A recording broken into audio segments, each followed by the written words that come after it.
Hello and welcome to another edition of Political Insider. I'm your host, Herald-Tribune political editor Zac Anderson. With me today is University of South Florida Sarasota-Manatee political science professor Eric Hodges. Professor Hodges, thanks for being here. Thank you, Zach. Good to see you. So tonight is the 7th Democratic presidential debate.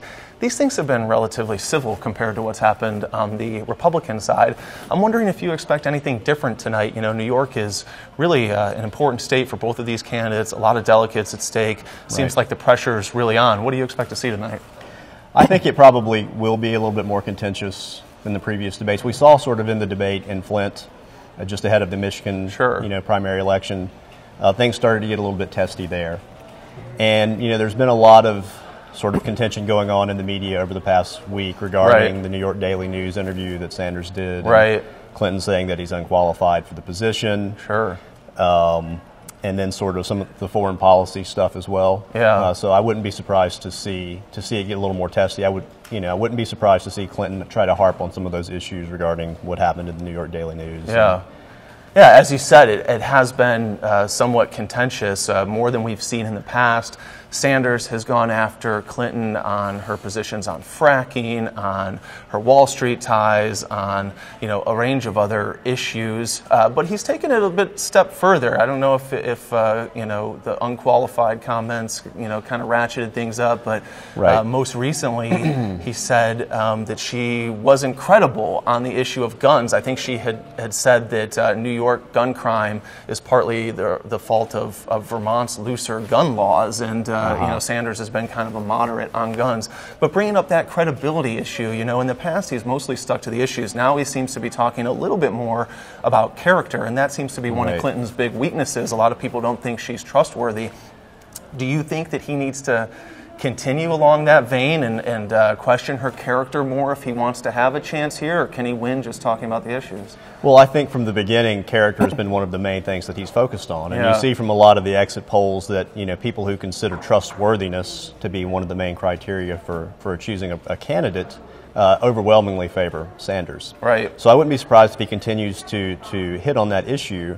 I mean, it's kind of started with after the New York Daily News interview, there was some talk on the Clinton campaign that because he didn't have a good answer to his major problem, breaking up the banks and, Wall Street and things like that, that maybe he wasn't qualified to do the job, So that started sort of from the Clinton side.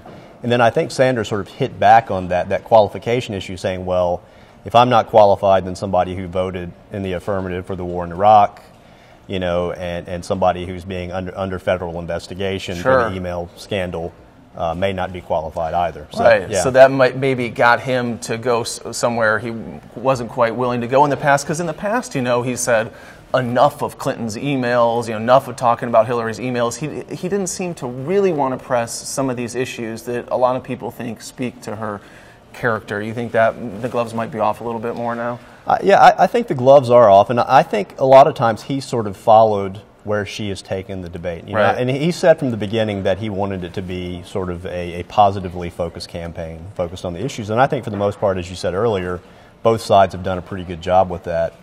I think, he has won, 7 out of the last 8, primaries.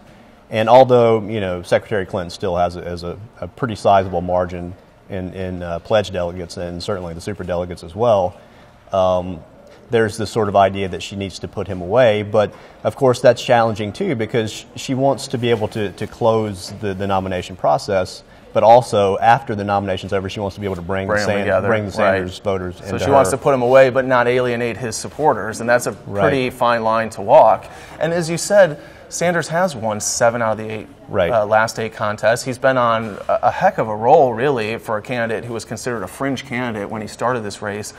He's really bounced back after his loss here in Florida, where he lost pretty overwhelmingly, double digits, to Clinton. So he's on a roll. How important is it for Clinton to notch a win in her home state of New York at this critical time when Sanders has the momentum? Well, I feel like the pressure is still on him. Right? Because, the way that the Democratic primary system is set up, it favors the person who gets a lead in the beginning. Because the delegates are all given proportionally. There are no winner-take-all states in the Democratic race. So she built a pretty big lead, in most of the southern states. Right. So now in order for him to sort of catch her, right. he has to win in sort of a similar fashion. Right. Right. So, I mean, I think it would definitely be important for her to win New York. Because, just for the symbolic? Yeah, I mean, just for the symbolic reasons of, that's where she was a senator and that's where she lives now. And of course, nobody really brings up, well, I guess people do, the fact that he was born in New York, so he's a New Yorker as well. Sure, so that's I've true. heard people refer to it as the Battle of New York. Right. I mean, everybody kind of talks about his Brooklyn accent and makes fun of it a little bit, but you don't necessarily associate with him with New York. He's been in Vermont so long. Right. Right. Yeah. Well, that's interesting.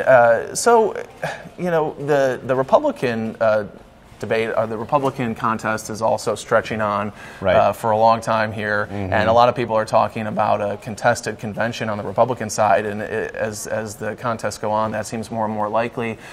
People have started to talk a little bit about a contested convention on the Democratic side, this race has gone on farther, longer than anybody thought, and even if it's not a contested convention, that Sanders is still going to be a force at this convention. What do you think? If this does, do you think this is going to go all the way to the convention, and what does it mean if it does? Well, I think it could. I think an article that I read yesterday said that Secretary Clinton would have to win 65% of the remaining delegates to actually clinch the majority just among the pledged delegates. So I think if it is a contested convention, the real contest is going to be for the superdelegate votes. Right. You know what I mean? So that's really Sanders. I think that's his big chance at this point, is if he can somehow bring the superdelegates over to his side. Yeah. Because he's probably not going to overtake Clinton in the pledged delegates. So the battle is really for the superdelegates, which now, of course, overwhelmingly favor Clinton. And how does he do that? I mean, I think that's even harder for him to do than winning the popular vote, because these superdelegates are insiders who tend to favor Clinton.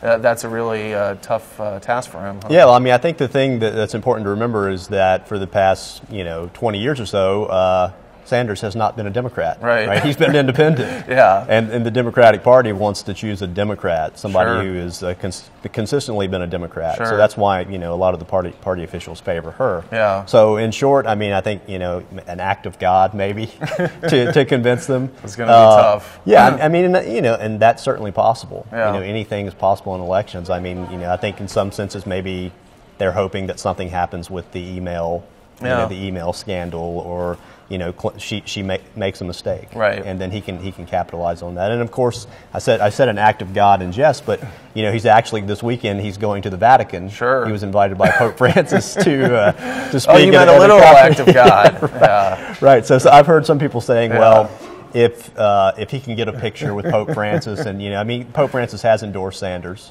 But if he can get a picture, then it seemed like he has the closest thing to God on his side. Whatever you can do at this point in the race to tip things, I'm sure he would love to get a picture with the Pope and appeal to all those Catholics. Last thing here, we just found out that Bill Clinton is actually going to be coming to Sarasota to raise money for Hillary Clinton. Any thoughts on that? I mean, this is kind of known more as a Republican stronghold. You have a lot of Republican heavy hitters that come through here, but there seem to be some wealthy Democrats as well. Yeah, I mean, I'm not surprised, because there is a lot of wealth here, and I don't think Sarasota is, it's not the traditional Florida necessarily, because there are so many transplants coming from all over the country. And I'm not 100% sure on this, but I think that in the 2012 elections, I believe that Sarasota actually went blue.